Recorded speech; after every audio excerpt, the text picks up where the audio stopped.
कार्यक्रमाचे आणि रीतसर त्यांच्या सोबत आलेले उपनगराध्यक्ष दत्ता वाले, शिक्षक नेते हरिभाऊ चव्हाण, भीमजयंती मंडळाच्या वतीनं त्यांचं स्वागत आहे।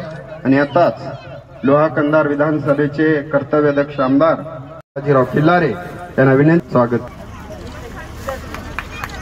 त्यानंतर जयंती मंडळाचे सर्व सदस्य हे देखील आलेल्या पाहुण्या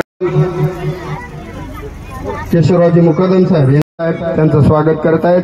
त्याच नंतर ठिकाणी स्वागत होत आहे। साहेब तो आपल्या येथील च्या वतीनं या ठिकाणी होईल।